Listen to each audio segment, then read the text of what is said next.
like you said, Andre. And let's go ahead and introduce our players, starting from the top right. The red Terran will be the StC, one of the best Terrans in the world at the time. Since then, as you were saying, had a little bit of a hiatus due to military training, but he's back, better than ever, probably more wise. Yeah, I think so. I think discipline is really important just for any programmer in general, and you get lots of that in the military. Let me tell you something. Okay, I can't really tell you because I've never joined the military, but I actually wanted to go. Well, I've seen Forrest Gump, and that boot camp is really tough, man. Yeah, I've seen Training Day, and those guys are intense. So of course I can tell you all about the military as well. No, I'm really appreciative of everyone. If you're a military veteran and you're watching, I want to tell you how much I appreciate you serving our country or serving your respective country. It's no easy feat. But in the bottom left, we have another player who actually kind of no one really knows too much about. It's Slayer's Dark. Now, Slayer's Dark is one of these players that hasn't really gotten a lot of publicity because he's been training hard. Him, players like KDY, as well as some other Slayer's players have kind of been training hard under the team league format of Korean leagues like KSL and the Korean Weekly and whatnot. And they haven't had an opportunity or platform to really prove themselves. They're still trying in GSL qualifiers.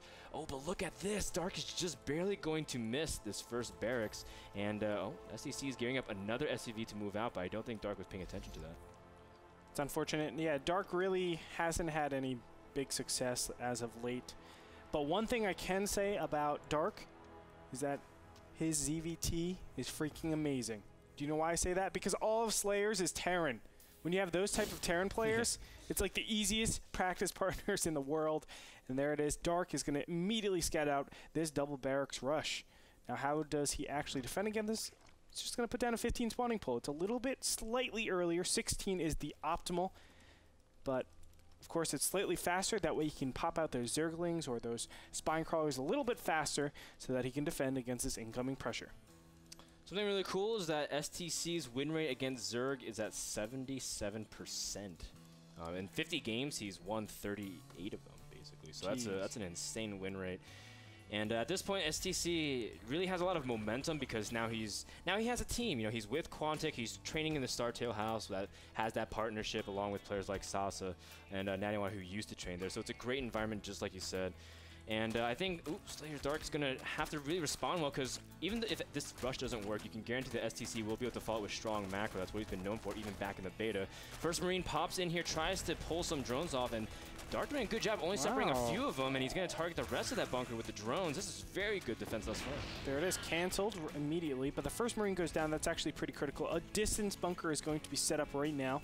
This distance bunker is going to allow the Marines to actually walk back to something, so Zerglings can't just give chase. But the fact of the matter is, now that the Spine Crawler has actually started, what Dark can do is just defend this area right here. He doesn't have to push on, knowing that he will maintain the economic lead if the StC doesn't actually do something pretty fast. And here it is.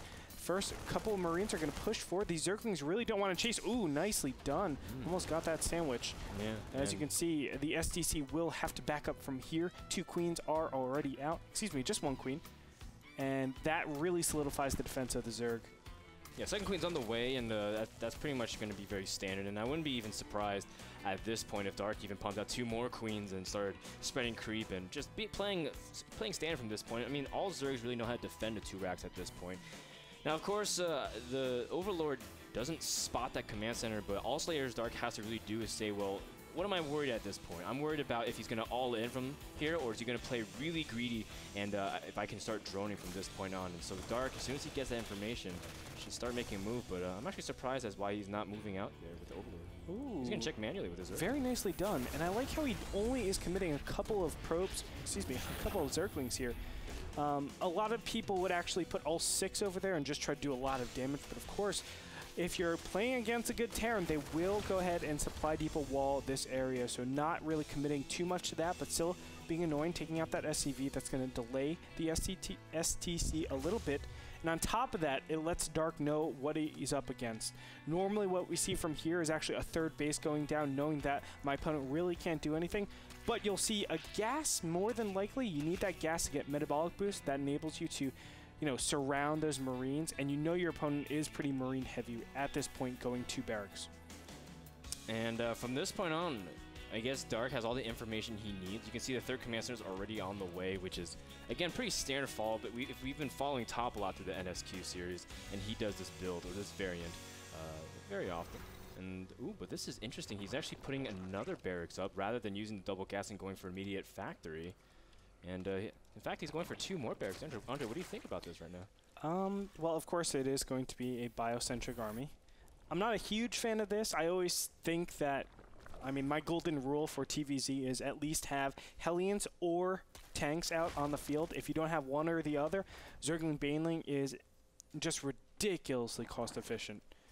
And I think, you know, a lot of times you will be in a little bit of trouble, but if you don't identify that, you just go up to, let's say, Infestor Tech. Even though Infestor Tech seems like it would be really powerful, it's actually not as good just because you don't have that AoE consistently. Yeah, I know exactly what you mean. I was actually talking to Beast Acuity earlier today, and we were evaluating, you know, the merits of MVP's new, quote-unquote, new mech build in TVZ. And we're just saying that Bio just seems to get overwhelmed too easily by a sheer, huge maxed army with Ling, Baneling, and Muta. You just can't hold it unless you have those tanks or Hellions or some way to kind of control Zerg from being able to do that. And as a result, you can see that Terrans are just kind of going back to the drawing board, and you can see that a lot of them are trying to incorporate Hellions or even fast tanks. We've seen that in NSQ2. We see kind of a delayed Hellion build here from StC, or at least that's what it looks like, because he's getting a direct reactor onto it and delaying his starport. So this is kind of an interesting variation, and I think at this point StC is very wary of any kind of bust because he sees a very delayed third. It's 9.5 minutes and no attempt. And so StC smells something fishy. That's exactly right. Whenever there is a 2-rack, there's so many different mind games that happen. StC actually revealing his hand pretty early by showing this command center. But the fact of the matter is you see no early third base. You know as the Terran that your opponent knows the expansion is there. The natural, the regular metagame play is to go into this third really quickly. He sees no third. He just says process of elimination. You're either going a huge tech build or you're going a 2-base all-in. I have to defend against the 2-base all-in, and look, he is continuing to attack from here, but I don't think these Hellion and Marines will really do anything. It's going to hit at a very awkward time. You can see 1-1 is approaching very fast, just 80 seconds away. When that 1-1 hits and Marines don't have anything at all, those Marines can just kiss themselves goodbye. Yeah, it's just one of those scenarios where as a Terran, you know that you got the third orbital a lot quicker, so you just have to play a little bit less greedy and put up some bunkers down, and as a result, you'll still have those triple meals working in your favor, especially considering the time advantage StC has had this orbital since around the 7-minute mark when the hatchery's not even done 11 minutes into the game. Now you can see that Cloud Kingdom, one thing that's really cool, and I like to point this out every time almost, is that the fact that you can spread creep really easy because you can control the low ground and still move up accordingly. But StC really wants to start pressuring Zerg immediately. And this is always the moment where I'm always afraid the most as a Terran player, because I feel like Zerg has everything prepared. But it seems like Dark's caught off guard at this point, Andre. Oh, yes, he is. He doesn't have anything ready, and that's such a shame. A ton of Marines are being allocated right here. And you can see there are no medevacs in the area. If he had any Banelings, this would have been so successful. Here he goes in, but there might just be too much stuff. And yes, there is. He targets down that Baneling. Very intelligently done. From there, I mean, it really empowers the army, and now he's just going to back up, knowing that he has the economic advantage secured. Once 1-1 actually equalizes, he'll have an even bigger advantage. And the STC is so far ahead. Yeah, he's doing some good splits as well, really keeping the threat of Banelings and Zerglings off of him while, you know, eliminating the third, but he's also kept a huge core of his Marines out. Now that he has medevacs out in just a couple of seconds, he'll be able to, as if, just take that trade for free. And at this point, he already has his third down very safely, and it's really difficult because now Dark has to kind of balance, well, do I go for some kind of counter pressure, or do I even just drone up? And the answer is he really doesn't have an option to counterattack if StC keeps microing really well. I think there was actually a pretty fundamental flaw in Dark's play right there. I think with 3 hatcheries, you should always be able to defend that with just straight up Zerglings. It really was surprising that he only had, what, like 30 Zerglings? Not that many. And then he was making Banelings directly after that. It's not too efficient. And here we go. Let's see if his Baneling splits are good. Well, you can see that the Marines are separating very nicely. StC has another reinforcement, and the Banelings are being very ineffective. Just 1 Baneling for 1 Marine. And those are the kind of trades that got America to where it is currently economically. So That's definitely not what you want to do if you are Slayer's Dark. But at this point, he's expanding to his 4th base at the same time as his 3rd. He's double expanding, and that's kind of what you need to do. But I think at the same time, StC has been doing some really good textbook aggression, Andre. Yeah, and you know what? Maybe Zergling Baneling isn't the most efficient thing against this army. Really, when you play against Bio, you need that overwhelming feel to everything. So you're going to give up a little bit of the economy. You can see 59 Harvesters off of, what, 2 bases, really? That is a little bit excessive. 60 is the absolute max. You can actually stop on around, 40, 50, and just start maxing there. It's really important that you do that so you defend against all of Bio's potential, because if you don't have the ability to crush it, these small armies will just absolutely smash you, because Marines are super cost efficient in low numbers against low numbers. Yeah, you're right. And the cool thing is that even despite all this, normally I think the trade-off is that Dark had his upgrade start a lot earlier. You can see 2-2 will finish way before 2-2 of Terran will ever have their timing. So I guess that's the one advantage, but at the same time, he's lost a significant amount. His drone count is actually behind at this point, although StC is now starting to border on the line where you have to kind of be cautious how many SCVs you make, because for the inevitable 180-plus supply push, you want to make sure you have a very good, strong number of Marines, especially when they have Infestors out. Oh, most certainly. And this is a little bit scary for the StC at this point. I mean, you're walking out into a 2-2 Zerg army. Also, the creep is a little bit far in. How is he going to actually approach this? There are, of course, as we were talking about, Infestors out in the field. Infestors are scary. I mean, StC has to, tread lightly, because he doesn't want to actually throw anything away like that. Just taking needless siege tank flyers. Now, siege tanks are the way you actually deal with Zergling Baneling, in my opinion. It's really, really efficient for doing that. We'll see if he's able to position his siege tanks in a way where he can actually effectively... Wow, that could have been the best fungal ever. That could have been so bad, Andre, but a good bullet dodge there from StC. But, you're absolutely right, Andre. I think the tank's really empowered, but at the same time, StC doesn't have that many tanks for a huge push because he added on so late, or added that factory so late, and he had Hellions even making out of it initially, but StC is just so much supply at this point of army. A huge flank attempt from the Dark. He's also going to try to drop the Infested Terrans and go, but there's no fungal to keep the Marines down. But there's still plenty of Zerglings to at least crash the initial wave, and the tanks have been dealt with. So you can look to see that StC at least is forced back for now. And you know what? Dark actually misplayed that a little bit. He dropped down a lot of Infested Terrans to actually take the initial shots of those siege tanks. But the Zerglings already went in, so the Zerglings got the majority of the fire. And from there, the Infested Terrans were just super far out of place. Unfortunate for the Dark, but it looks like he is able to stabilize over there. Yeah. StC is pretty close in supplies, but look at the amount of bases that Dark has been able to get. I mean, there should have been drops going around this whole time, but I think it's just been very difficult because he was putting a lot into that initial push. Yeah, and you can see that at this point, StC really tries to focus on this exterior base towards the Midwest, and he doesn't, when players like MVP play with this kind of aggression with Marine Tank, or even if you're watching TSL4 and you're watching the series between Johnny Rico and Keen, the idea is you really have to be able to be everywhere at the same time. But you can see the Zerglings are moving out here against the Marine Tank army. The siege tanks are not in position. In fact, they get immediately surrounded by Zerglings, and a couple of them will get sniped by the Infested Terrans as well.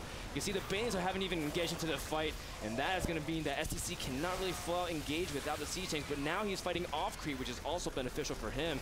So it's a very back and forth tug of war for this high ground area. It's very close, Andre, but I think StC won't really be able to push him too much farther. No, I mean, StC is doing everything right in this push in that the creep is being received as much as possible.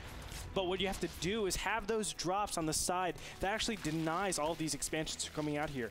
But when it comes down to it, the 2 expansions have already finished, and that's a big problem. You need to make sure that the economy is equal, and then you can trade like this, knowing that these equal trades will soon favor me once the creep has receded completely.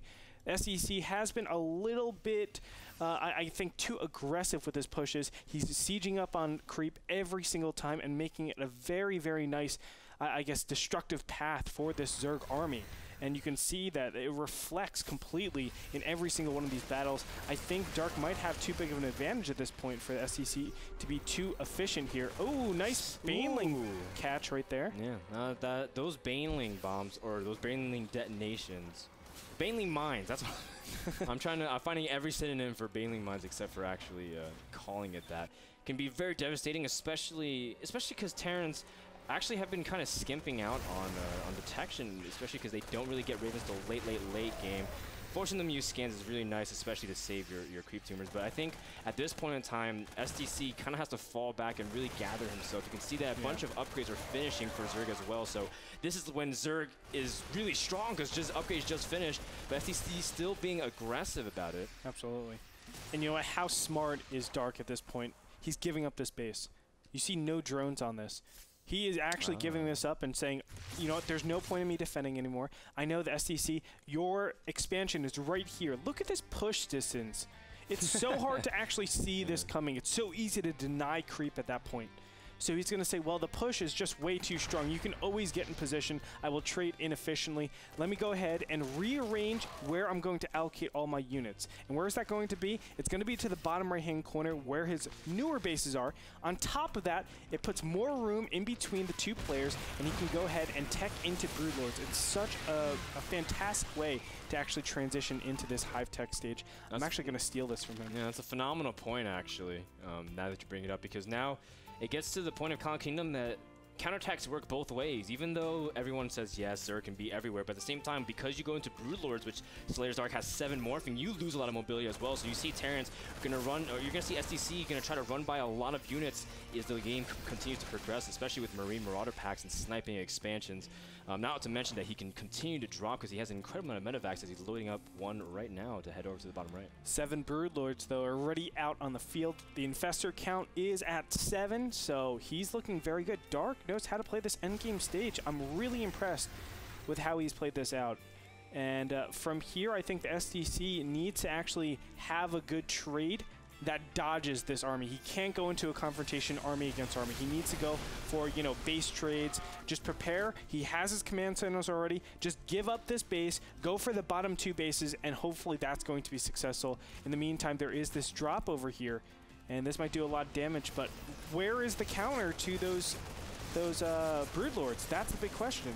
He's got 2 starports in production right now, and he doesn't necessarily have the capability of directly confronting it, just like you said.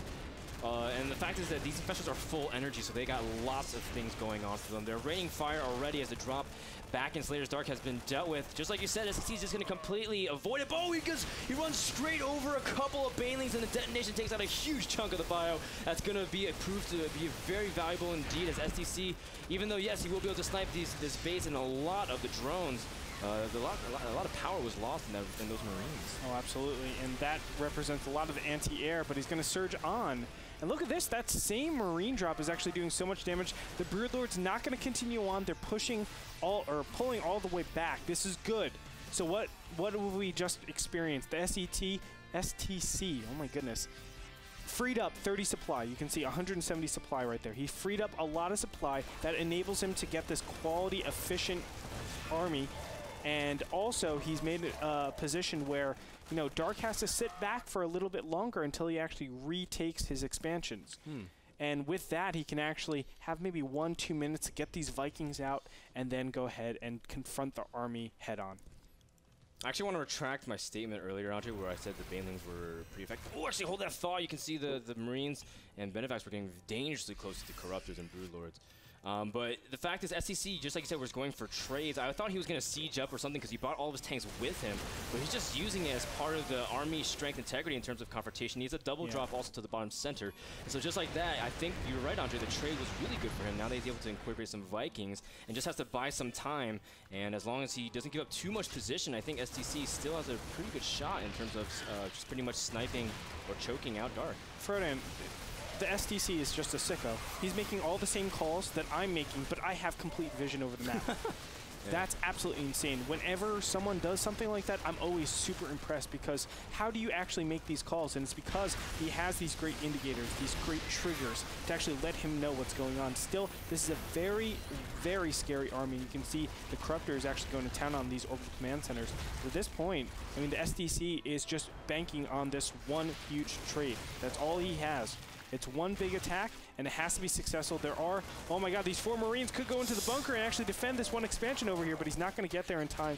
The StC just way too confused all over the place. Vikings, the Viking count is pretty nice, but they're at 0-0. Where is the Broodlord?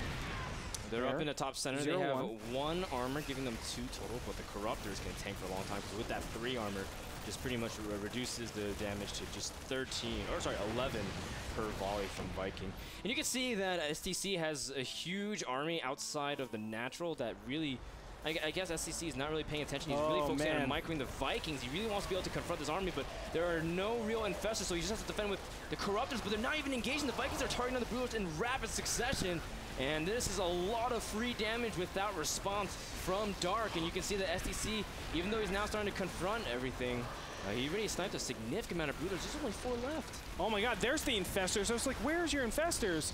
The Infestors are finally going to come out. Units tab showing how many? 3 Broodlords? Yes, 3 Broodlords. And that is not enough, Frodan. These 3 Broodlords aren't going to be able to take out the whole army. Excuse me, 2 Broodlords now. And oh my god, I can't believe the SCT actually got this game. Well, he's got 4 Vikings in his main. He's got more Marines making. He's shut down the last mining base of Zerg, and there's literally almost nothing they can do. The Banes are rolling in to the rightwards expansion, trying to see if he can snipe the remainders of the SCVs, and it looks like he will get almost all of them. A huge win there to shut down STC's economy, and all of a sudden, it becomes a war of attrition. It's going to come down to who can make their units really cost efficient. And with Infestors and Medivacs onto the field, anything can happen. Oh my goodness. But the mining base award still goes to, I think, Dark, who is mining from this left-hand side. Income tab showing 39 harvesters and still 0 income, but of course that will spike up in a little bit. How is he going to approach this army? The Infestor count is still pretty high, but the fact of the matter is there's only 1 single Viking. Or 1 single Broodlord. Oh my god, a big chunk of Marines are going to get splashed right there. But where's the army? He needed to actually attack with all those siege tanks, because the siege tanks are the ones that are going to really hurt those Infestors. Still, there's just way too much Infestors going down. 1 Broodlord against an army. I'm sorry. Broodlord's like, I got this, bro. Just let me sit in the corner. Oh my god. And the 2 other Broodlord cocoons will hatch, and 3 is much better than 1, but compared to the ability for StC to utilize mules at this point is what really makes Terran, of course, shine at this point in the game, where you just have low econ, but StC can produce a lot more because he's got his production up. I mean, honestly, the fact is Dark, even though he has hatcheries, he doesn't even have queens injecting, so he doesn't have larvae really to reproduce that much. Well, the StC, all he has to do is camp right here, put all the siege tanks, just siege up, knowing that, you know, Zerg really can't do anything at this point. He's going to go a little bit more aggressively, but I think just make sure that you can consistently mine, and then you can get, of course, some sort of count. Ooh, Corruptors just sacking themselves for nothing.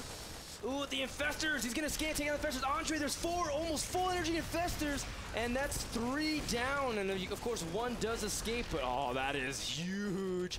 And all of a sudden, Slayer's Dark's minor advantage in terms of being able to trade cost efficiently is not that strong. But look at this, Andre. StC has literally no SCVs. I mean, it's not that he really needs them at the point. Why need SCVs, bro? You have 3 orbital commands. You have 39 harvesters? No problem. I'll be mining more than you in a second. 1 sec. Oh, there's a Zergling. There is a couple of Zerglings, and of course the Broodlords are now starting to work on production, which is a good move. That's pretty much one of the few advantages, but the Broodlords are unprotected again, and the Marines are starting stepping forward. 1 Broodlord drops, the second one about to fall as well. The third one trying to run and trying to use the cliff as a vision advantage and barely gets it. But you can't trade like that at all anymore. You can see that, I mean, Dark doesn't even have a real ability to have any kind of economy. His income is very minimal, 400 per minute. That's like having 8 drones at this point, instead of the 40 he has. Wait for it. Just wait for it. Watch. Watch this spike. It's going to be beautiful. Oh, this is like the Price is Right, Andre. How much minerals do you think he's going to get? I'm going to say 1,300 if he's able to put his mules back in line at this point. The Infested Terran's working on the mules, though, cutting down the income pretty significantly. And actually, every mule is worth a lot. Yeah. A mule is actually 180 minerals per minute, but it's still a ton. It's no fun. Andre, you're like the guy at Price is Right who always gets it really close because they do all their research. And if not, you always bet $1 above. Does that Frodan, no you're the guy, when I say $1, right you say $2. You're that guy, Frodan. You make me cry. Oh, it's making me also cry as all these drones caught way out in the open. Man, they were just hunting for some food. Or actually some minerals. G is called out. And just like that, StC wins a very, I would say that game was a lot of psychology, and it was a very cerebral game because yes, I mean they had these points where they both microed and there was good splits, but for the most part, it was a lot of decision making. And just like you said, it was choices that really StC was making. That how can you really make those calls unless you've been in that experience, unless you have the right mindset, unless you read your opponent correctly? That's absolutely right. So what does Zerg actually do in that position when you know you have the advantage? You actually, I think personally, the correct move for Dark would have been to give up that left-hand side expansion. Just go ahead and take all of your other expansion in the bottom right, and then push from the bottom right to the top left. That sounds weird, but what you end up doing is covering that whole center, and you know where your opponent's army is. And if the army ever tries to go over to the, I guess, the right-hand side lane, you're going to be able to confront it a lot easier. Not attack from the left side, and then they can swing around. You need to go ahead and zone everything across the map, and then you corner them next to that planetary fortress where the fourth was. That's the way Zerg can actually win that fight. Just the army control from the StC, though, identifying what the Zerg was doing and then just countering it completely. Beautifully played. So StC takes game number 1 after a good series of choices. We'll see what happens in game number 2. It was 35 minutes long. We'll see what happens for the rest of the series. Game number 2 is on daybreak when we return after 1 minute commercial. Don't go anywhere. This is the NSQ number 2 semifinals.